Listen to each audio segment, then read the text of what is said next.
Organisé par l'association Matombi Productions, le festival Soul Power Congo s'est tenu du 16 au 19 novembre 2023 à Pointe-Noire et à Luango.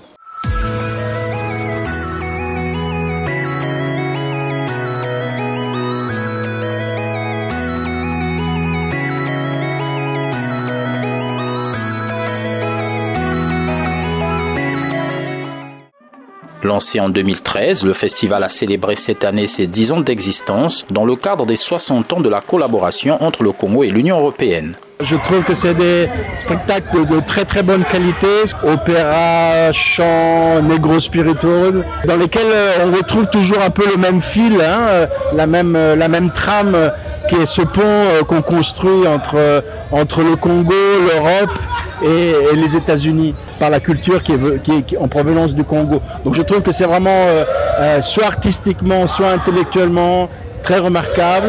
Je voudrais vraiment beaucoup remercier Sylvie pour le travail qu'elle a mené. Je pense que le potentiel de la culture au Congo est immense. Je crois qu'il faut vraiment continuer à travailler sur la culture parce que pour plusieurs raisons. Premièrement parce que c'est un facteur de développement, c'est un secteur de l'économie. Et deuxièmement parce que c'est une manière d'unir les gens entre eux et donc d'apaiser aussi les tensions, les éventuels conflits qui peuvent exister. 4 jours de festivités avec au programme un spectacle d'opéra,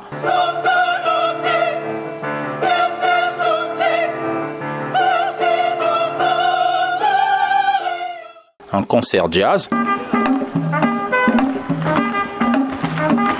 des représentations théâtrales ainsi qu'une déambulation historique de la route des caravanes à la stèle de Luango. Le tout animé par des artistes du Congo, de la République démocratique du Congo, de la France, de la Belgique, du Cameroun, de l'Italie et des États-Unis. Le premier jour, Isabelle Kabatou a donné le ton en assurant la direction artistique du concert d'opéra Grande Sœur au regard plein de pèlerinage. Un clin d'œil dans le rôle de la femme de couleur dans le combat visant à revendiquer les droits civiques dans les années 50. Une création artistique teintée d'art lyrique, de gospel et de musique traditionnelle, avec le groupe Racines d'Afrique, Cœur Sensi, Céleste Gospel, Raphaël Gruin et Stefano Giolani pour la mise en scène.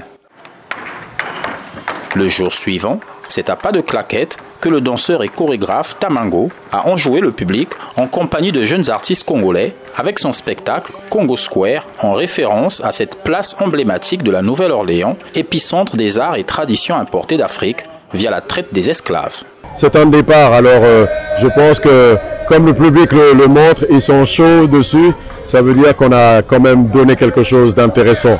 L'histoire des claquettes, c'est né à Congo Square parce que, en fin de compte, dans l'expression des esclaves, ils ont fait la suppression des tam-tam. Et c'était interdit de jouer le tam-tam. Donc je pense avec l'histoire, ils ont traduit, ils l'ont transféré au pied. Donc tous les rythmes qu'ils faisaient, c'était des rythmes du pied, qui avec le temps est devenu les claquettes de tap dance. C'est grâce à l'Afrique, les Bantous qui sont venus en Nouvelle-Orléans pour créer toutes ces choses. C'est revenir à la case départ avec la mémoire de tout ce qu'on a fait, mais pour justement le transmettre. C'est vraiment très important de le montrer qu'on a survécu malgré tout. Il y a un art qui est né. Je suis Sa Majesté Gbadebo Aïe Chocolat Lao, représentant des rois du Bénin au Congo. Et seule chose qui peut unir l'Afrique, c'est la culture.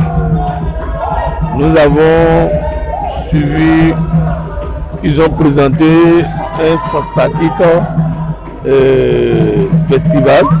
Je souhaite beaucoup à nos autorités de notre identité, de nous aider à le promouvoir. Parce qu'aujourd'hui, nous perdons trop notre identité. Et il est temps qu'ils saisissent et ils mettent des budgets pour nous permettre à beaucoup récupérer nos identités. Un peu du temps, ils vont travailler ça et nos enfants vont oublier. Ils n'auront plus la trace qui prouve que c'était pour leurs aïeux. Le spectacle s'est déroulé devant un public averti qui plutôt a pu profiter d'un ciné-débat avec la journaliste Bintou Simpore, l'une des réalisatrices du film Original Funk, le son de la Nouvelle-Orléans. Le documentaire, c'est l'histoire du son de la Nouvelle-Orléans, ville du sud des États-Unis, capitale capitale du groove, on va dire, de plein de musiques qui ont perduré.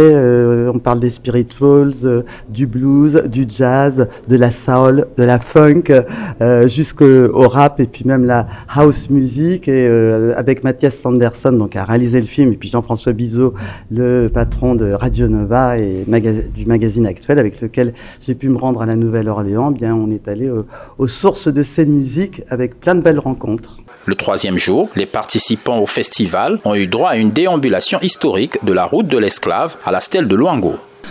Dont je connaissais l'existence, mais voilà, je n'avais pas eu l'occasion de visiter, avec les explications aussi de notre guide, qui nous a expliqué toute l'histoire de ce lieu, la piste des caravanes et comment ça a pu remonter dans la souffrance qui a marqué notamment cette côte d'Afrique centrale. On parle souvent plus de celle de l'Afrique de l'Ouest et de Gorée, et donc je suis très curieuse maintenant de découvrir la stèle de Luango. Le but en fait c'est de pouvoir rappeler à tous les Congolais que nous avons une histoire qui est très forte et qui est très méconnue aussi au sein de notre pays. C'est-à-dire que les diasporas sont beaucoup plus informés de ce qui se passe dans la baie de Luango que les propres Congolais. En partant de la marche, nous voulions tout simplement que les gens puissent se rendre compte de ce qu'ont vécu nos ancêtres, comment ils l'ont transporté de l'autre côté de l'Amérique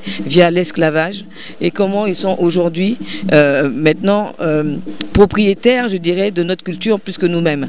J'ai l'impression qu'aujourd'hui, le Congolais ne sait même plus d'où il vient, alors qu'il est encore sur ses terres, et que ceux qui sont partis sont beaucoup plus au courant, plus ancrés dans les traditions Congo, dans la vision de la philosophie Congo, et qu'ils la mettent beaucoup plus en valeur que nous-mêmes. Histoire de revivre et se représenter le parcours vers le port d'embarquement des esclaves pour un aller sans retour. C'est très émouvant parce que déjà le lieu est important. Deuxièmement, parce que le dernier livre que j'ai écrit parle de cet espace, parle de la route des esclaves. Et parce que j'avais vu ce point de départ, des quantités d'esclaves qui sont partis, et j'ai vécu aussi dans les Caraïbes, là où ils sont arrivés. Donc pour moi c'est un endroit très très fort et une marche très émouvante. Par les eaux, ils sont partis, par les eaux, ils ont communiqué, comme l'a démontré Loïs Zongo du groupe Akutuk, en compagnie de Racines d'Afrique de Brazzaville à travers le concert Tambour d'eau.